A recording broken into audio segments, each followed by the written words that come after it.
सवेरे सवेरे नूरी को दरवाजे पर खड़ा देख रमीला हैरान रह गई। जाड़े की एक भयंकर शीतलहर उसके हृदय से पार हो गई। उसका मन एकाएक हजारों डरावने रहस्यमयी सवालों से जल उठा। नूरी को कल जिस लाल जोड़े में ससुराल के लिए विदा किया था, वह उसी लाल जोड़े में दरवाजे पर खड़ी थी। रमीला ने जल्दी से दरवाजे के बाहर इधर उधर देखा और नूरी का हाथ पकड़कर भीतर बाखर में ले आई। हजारों पहेलियों में उलझी रमीला ने नूरी से पूछा, का बात हो गई? नूरी जल्दी बता। मेरो हियो बैठो जा रहे हो है, तू ससुराल से कैसे चली आई? सूखी पापड़ी पड़े होठों और दुखों के भाव से भरी नूरी माँ से लिपटकर फूट फूट कर रोने लगी। नूरी के आंसुओं की धार से रमीला का बिलोज कंधों से भीग गया। रमीला नूरी की आंसुओं से भीगे ब्लाउज के गीलेपन से उसके दुख का अंदाजा लगा रही थी। उसका मन और गहन चिंताओं की लपेटों से घिरने लगा। उसके हृदय सागर में नूरी के जीवन में आने वाले दुखों के बुदबुदाने बनने लगे और फूटने लगे। उसने कंधे से लिपटी नूरी को पकड़कर झंझोर कर पूछा, अरे तू बताती क्यों नहीं? क्या बात हो गई? आंसुओं की धार से भीगी नूरी ने कहा, माँ, उसने मुझे थप्पड़ मारा। थप्पड़ मारा? किसने थप्पड़ मारा? रमीला ने जल्दी जानने की कोशिश कर पूछा। निहाल ने, नूरी ने हिलकी देते हुए कहा। निहाल ने? पर क्यों? रमीला ने भौहें तानकर पूछा। नूरी थोड़ी झेपी और बोली, मुझे नहीं पता। तुझे नहीं पता तो किसको पता? रमीला ने कहा। माँ, जो आदमी पहली रात को ही अपनी पत्नी पर हाथ उठा सकता है, थप्पड़ मार सकता है, वे जीवन भर मेरा क्या हाल करेगा? मुझे ऐसे आदमी के साथ नहीं रहना।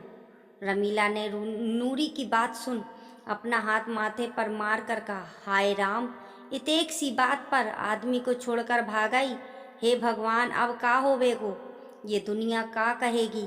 जात बिरादरी के लोगों का क्या कहेंगे? रमीला का दिल नूरी के जीवन में आने वाली विपत्ति से सहमने लगा।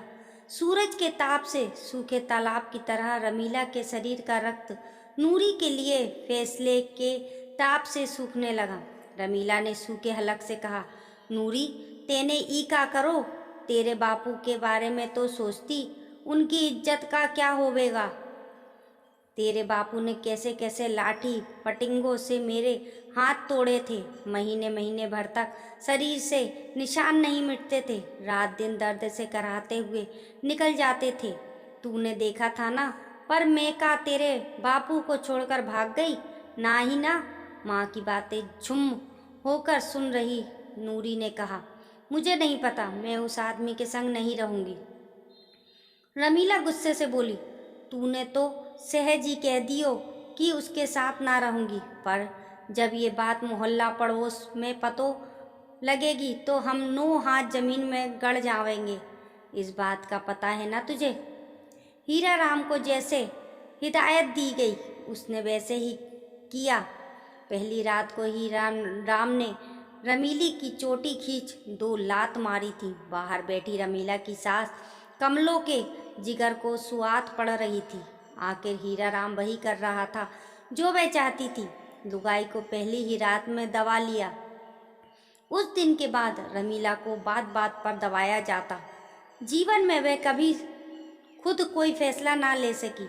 जरा सा बोलने की हिमाकत करती तो हीरा राम उसके हाड़ तोड़ने भागता। रमीला मन ही मन खूब झटपटाती, लेकिन आखिर दब जाती। धीरे धीरे अपने अरमानों को कुचलने की उसे आदत पड़ गई। वह पुरुष समाज में औरत की पदवी को जान गई थी। उसे ज्ञात हो गया, पुरुषों से सुशोभित इस समाज में औरत का क्या मोल है। रमीला पूरे दिन धूप ताप में घर खेत भैंस ढोरों के काम में कोल्हू का बेल बन पिसती। सास को तनिक भी चाय या किसी भी काम के लिए देरी हो जाती तो वह रो रो कर सारे पखाने हीरा राम को सुनाती और वह उसे रूई की तारियां धुन देता। एक बार वह गुस्से में आकर अपने पीहर चली गई थी। उसे समाज का डर था, पर बेचारी क्या करती, कब तक सहन करती। वहाँ उसे परिवार और अड़ोस पड़ोस की औरतों ने समझाया। कहती, चल बाबरी, मार पिटाई करने पर ही तू अपने खसम को छोड़कर आ गई, अब क्या दूसरा ब्याह दूसरा खसम करेगी? वह क्या तुझे सोट का सीधा मिलेगा? वह इससे भी बड़ा जानवर मिला तो फिर क्या तीसरे खत्म करेगी? चाची ने कहा, शादी के बाद एक लड़की पीहर में कब तक निभेगी, ये तो तुम भी जानती हो, इसलिए ससुराल ही चली जाओ, वहीं जाने में तुम्हारी भलाई है।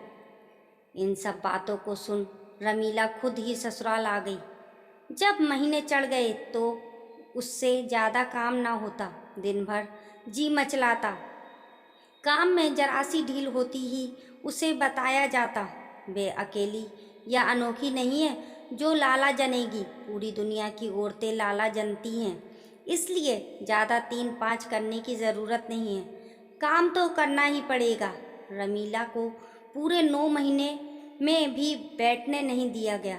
एक दिन कुएं से पानी लाते वक्त रमीला को घर के दरवाजे पर चक्कर आ गया और वहीं गिर गई। सिर पर रखी 2 छोटी मटकी बड़ी मटकी भड़ाम से फूट गई। एक हाथ में स्टील की छोटी कलसी और रस्सी थी। स्टील की कलसी दूर लुढ़क गई और पेंदे की जगह से दुचक गई। आवाज़ सुन कमलो बाहर आई और बोली, देखो कितने ढोंग कर रही है, मेरा कितना नुकसान कर दिया, मटकी फोड़ दी। इतना कहकर अंदर चली गई। रमीला दरवाजे पर पड़ी रही। शाम को हीरा राम आया तो कमलो ने रोना शुरू कर दिया। देख तेरी लुगाई कैसे ढोंग विद्या रचकर सपन की तरह पड़ी है, कितना नुकसान कर दिया। बड़ी मुश्किल से मेले से मटके लेकर आई थी। हमने भी 9-9 महीने बच्चे अपनी कोख में पाले हैं, घर से लेकर बाहर का सारा काम भी संभाला, पर ऐसे ढोंग तो हमने ना रचे। बेचारी रमीला को चक्कर तो आने ही थे।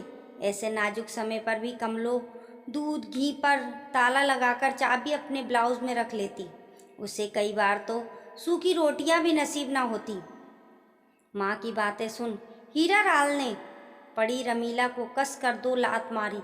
वह दर्द से कराह रही और उसके मुंह से चीख निकल पड़ी। उसकी आंखों के आगे बिजली कौंध गई। वे बेसुध होते हुए भी थोड़ा होश में आई और लड़खड़ाते पैरों और कांपते हाथों से उठकर भीतर आंगन में आ गई। वे बेइंतहा असीम दर्द से करा रही थी, तड़प रही थी, पर उसे किसी ने उजक कर न देखा। पूरी रात भर आंगन में तिलमिलाती रही। आखिर सुबह नूरी ने जन्म ले लिया। रमीला नूरी के फैसले को लेकर सोच रही थी। शायद उसने भी पहली बार में ही कुछ ऐसा कदम उठा लिया होते तो शायद उसे इतनी बदतर जिंदगी जीनी ना पड़ती। नूरी के इस फैसले से वह बहुत डरी हुई थी। नूरी की जिंदगी में आने वाला तूफान उसकी आंखों के सामने आ रहा था, लेकिन दूसरी तरफ वह नूरी को इस नर्क में जाने भी नहीं देना चाहती थी। शाम तक नूरी के ससुराल छोड़ने की बात पूरे गांव में सुनामी की तरह घर घर पहुंच गई।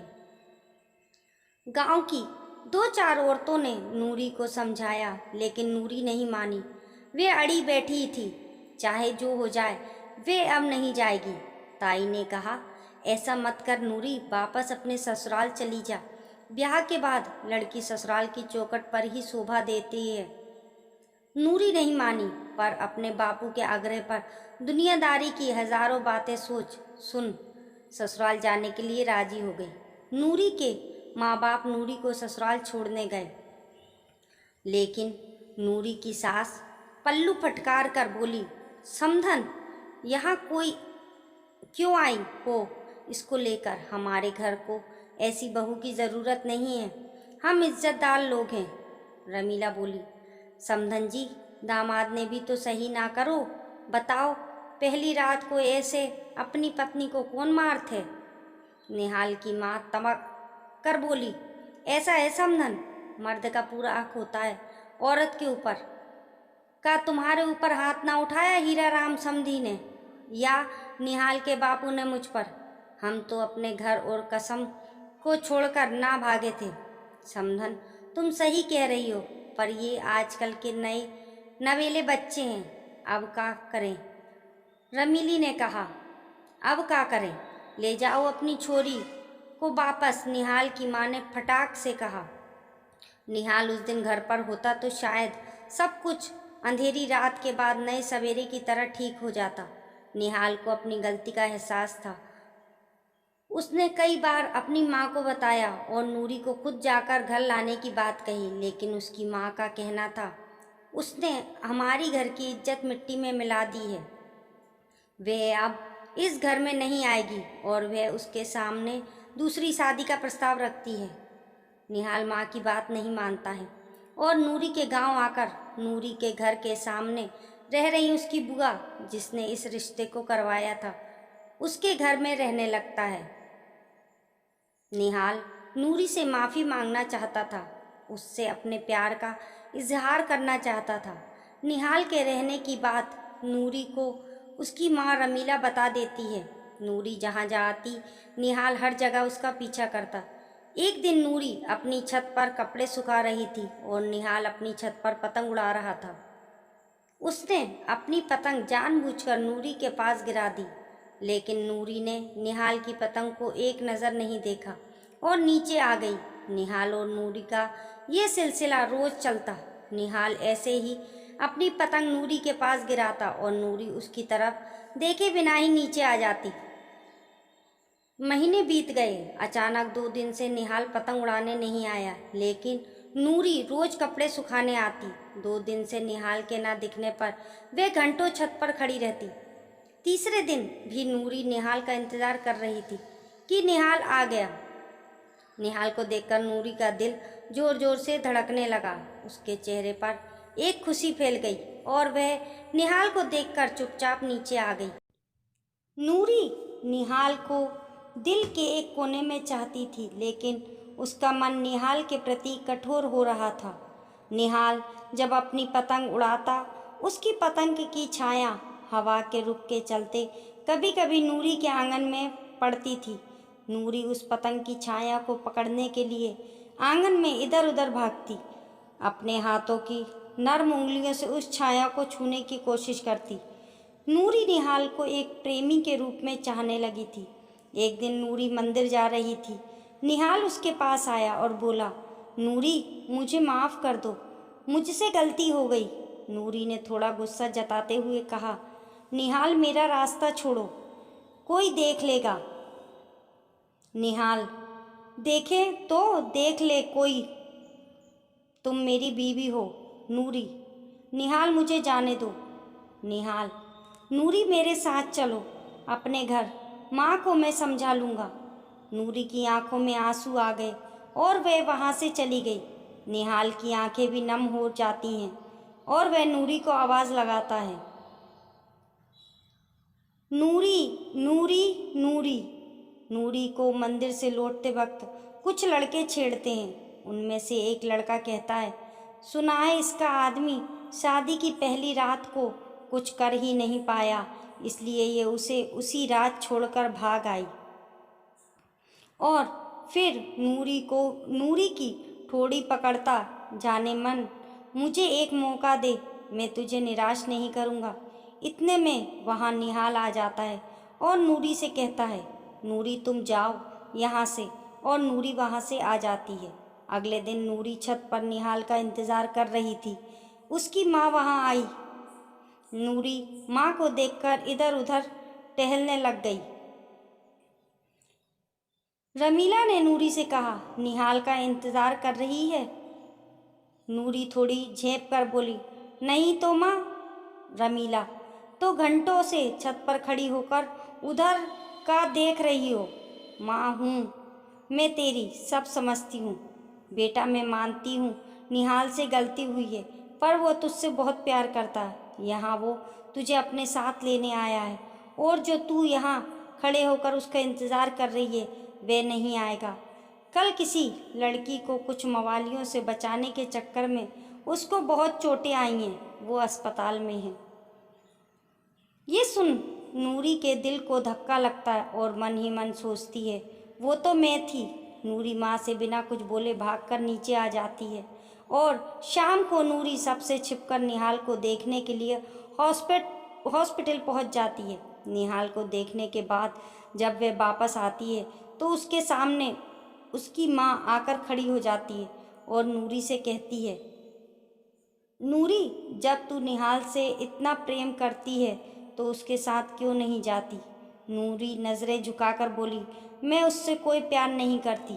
रमीला, जब तू उससे प्यार ही नहीं करती तो उसे देखने हॉस्पिटल क्यों गई थी?